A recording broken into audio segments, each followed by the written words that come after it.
homework number 4 was quite well done, and there isn't that much to say about it. I wanted to say something about the first question where I asked you to say, what does hence mean in a maths question? Now, you may have thought that this was a stupid homework question, but there are reasons for all the homework questions I set, and the reasons I set this one was that when I was marking the SOM 202 exams from last semester, there was one question I was marking where it said hence something, something, something, and I think it was hence, it was something to do with Green's theorem, hence use something, something, something to find the area enclosed by a circle.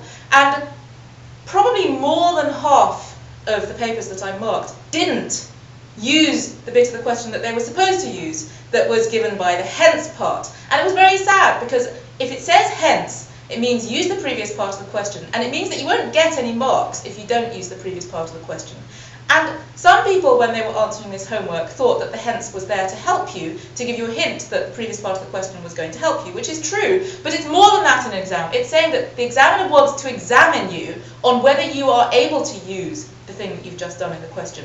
And so if you don't use it, it's not that, you may well be able to do it by some other way, but they're specifically trying to test you using that part of the question. So if you don't use it, then you're not going to get any marks. That's what it's for. When it says hence or otherwise, it's trying to be helpful. I forgot to write this on the model answer. But hence or otherwise means use the previous part of the question or do it some other way. And that one is trying to help you. It's saying, you may find it useful to use that part of the question, but we're not specifically trying to test you on it. So this is something that only comes up in exams, and it's something to do with exam technique, which I wanted you to think about, which is why I put it on that homework question. Right.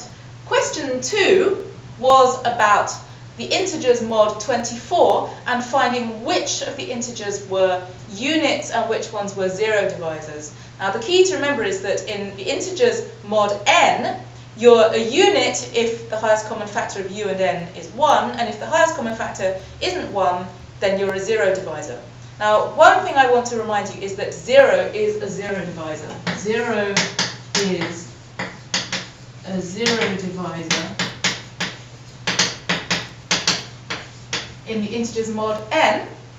0 is always a zero divisor unless you're in the 0 ring where there is only 0. Because what does it mean to be a zero divisor? It means that there exists, so A is a zero divisor if there exists some B in the ring such that B is non-zero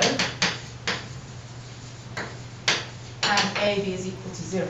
So for 0 itself, you can always find a non-zero B such that AB equals 0, because AB is always 0. Right? You can always find a non-zero B as long as there is some non-zero B in the ring, and if the only thing in the ring is 0, then you're not going to be able to find it. Okay, enough about that. So most people, in fact everyone whose work I saw, was able to find what the inverses of the units were. So remember, a unit is A such that there exists B with AB equals 1. Now, these two things look a bit similar. You're a zero divisor if you can find B such that AB equals 0. And you're a unit if you can find B such that AB equals 1. Now, in this case, B here is called the inverse. But be careful, because in this case here, B is not called the inverse. And some people called it an inverse. It's not an inverse. I know it feels something a bit like an inverse because it's the B where B is doing something useful, but it's not an inverse, so be careful about that. It doesn't really have a name, not that I know of. Anyway, it's just some B such that AB equals 0. Now, when you're finding B such that AB equals 0, let's just think about this for a second. It's fairly obvious in Z mod 24. For example, 2 is a zero divisor, and it's pretty obvious that 2 times 12 is 24, and 24 is the same as 0 in Z mod 24. So it's quite obvious that 2 times 12 is 24, which is congruent to 0. Likewise, 3, so all the factors of 24, it's pretty easy, because you just find the thing that multiplies it to 24.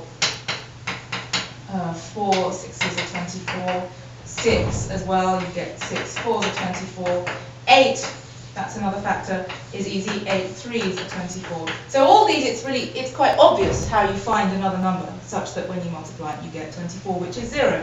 12 times 2.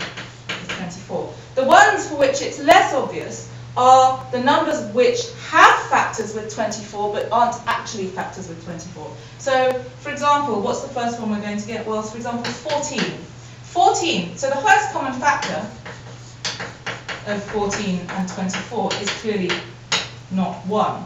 So what is 14? 14 is 2 times 7, and 24 is 2, well it's 3 times 8, right? So it's 2 times 2 times 2 times 3.